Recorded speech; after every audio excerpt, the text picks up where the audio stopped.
Assalamualaikum warahmatullahi wabarakatuh. Halo sahabat perdana, di video kali ini kita akan membahas tentang cermin cembung, yaitu latihan soal uraian. Nah, inilah salah satu contoh latihannya. Jadi langkah pertama yang harus kita lakukan adalah menuliskan apa saja yang diketahui dari suatu soal. Jadi, lilin yang tingginya 5 cm dinyalakan di depan sebuah cermin cembung yang jari-jarinya 10 cm. Jari-jarinya negatif karena kita menggunakan cermin cembung, sehingga kita peroleh F-nya yaitu setengah dari jari-jari, yaitu negatif 5 cm. Jika lilin diletakkan sejauh 20 cm dari cermin, nah S-nya bernilai positif karena si lilin diletakkan di depan sebuah cermin. Sehingga yang ditanyakan adalah A.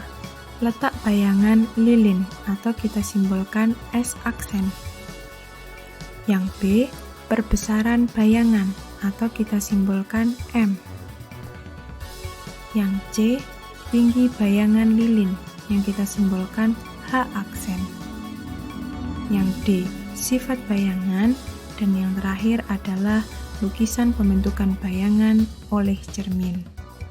Nah, kita kerjakan dulu yang A, yaitu menentukan letak bayangan lilin atau kita mencari nilai S aksen. Kita gunakan rumus persamaan cermin. Karena yang ditanyakan S aksen, maka kita letakkan S aksen di ruas sebelah kiri. Sehingga 1/S aksen sama dengan 1/F dikurangi 1/S. 1/S menjadi negatif karena pindah ruas. Kemudian kita masukkan nilai F adalah negatif 5 cm. Jadi kita tuliskan 1/-5 dan S-nya adalah 20 cm dikurangi 1/20. Ini bisa kita tuliskan seperti ini biar kalian mudah untuk menyamakan penyebutnya. Nah, penyebutnya kan ada 5 dan 20, maka kita cari nilai KPK-nya, yaitu 20, sehingga yang 5 ini kita kalikan 4.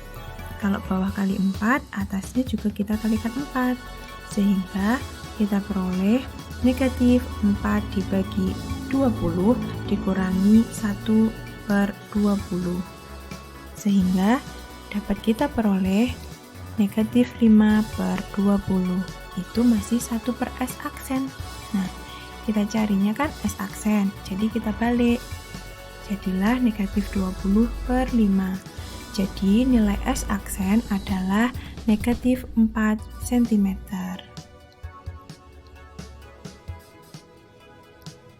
Nah, selanjutnya kita cari yang B, yaitu mencari perbesaran bayangan atau mencari nilai M. Kita gunakan rumus perbesaran. M sama dengan nilai mutlak dari S aksen per S. S aksennya adalah negatif 4 dan S-nya adalah 20 cm. Nah, kita masukkan min 4/20. Kemudian kita sederhanakan.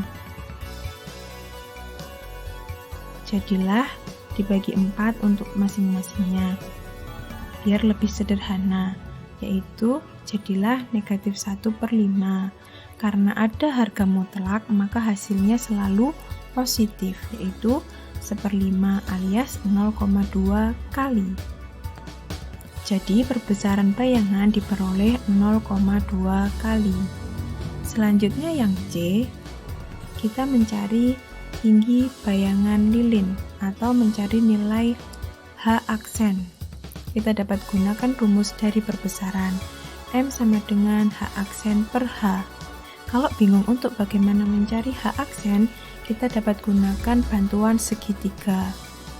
Nah, yang di atas tetap kita tuliskan di atas, yaitu H aksen. Yang bawah terserah mau M dan H dibalik boleh. Nah, garis yang mendatar itu artinya dibagi, sedangkan garis yang tegak artinya dikali. Sehingga jika kita mencari nilai H aksen sama dengan M dikalikan H. Kemudian kita masukkan M-nya sama dengan 0,2 kali dan H-nya adalah 5 cm. Nah, kita masukkan dikali 5. Sehingga hasil perkalian antara 0,2 dikali 5 adalah 1 cm. Jadi diperoleh tinggi bayangan lilin atau H aksen sama dengan 1 cm. Kemudian yang D mencari sifat bayangan. Nah, ini bisa kita peroleh dari hasil perhitungan tadi. S aksen itu kan bernilai negatif, artinya bayangan yang terbentuk bersifat maya dan tegak. Kemudian M tadi kan diperoleh 0,2, itu kurang dari 1, artinya bayangan bersifat diperkecil. Jadi sifat bayangan lilin adalah maya, tegak, dan diperkecil. Nah, yang terakhir kita melukiskan pembentukan bayangan oleh cermin cembung. Langkah pertama, gambarlah sumbu utama. Kemudian, tentukan titik F dan titik 2F. Di soal diketahui bahwa jari-jari kelengkungannya adalah 10 cm, sehingga antara titik 2F dan cermin itu berjarak 10 cm. Nah, seperti itu. Kemudian, benda diletakkan di depan cermin dengan jarak 20 cm. Nah, di titik itulah nanti ada bendanya berupa lilin. Kemudian barulah kita gambarkan sinar istimewa. Sinar datang, menuju, fokus, dipantulkan sejajar sumbu utama. Nah, sinar istimewa yang kedua, sinar datang, menuju jari-jari kelengkungan, dipantulkan seolah-olah dari titik itu juga. Nah, perhatikan sinar pantulnya. Tidak ada perpotongan kan? Jadi kita butuhkan perpanjangan sinar pantul, baik yang orange maupun yang biru. Nah, ada perpotongan. Nah, tepat di perpotongan itu kita tandai titik. Dan di titik itulah dapat kita gambarkan lilin atau bayangan lilin. Nah, mudah kan? Terima kasih sudah menonton video ini. Semoga bermanfaat untuk sobat perdana yang sedang belajar. Jangan lupa untuk klik tombol like dan subscribe, serta kirim komentar di bawah jika ada yang perlu ditanyakan. Dan jangan lupa untuk menyaksikan video kita yang lainnya. Wassalamualaikum warahmatullahi wabarakatuh.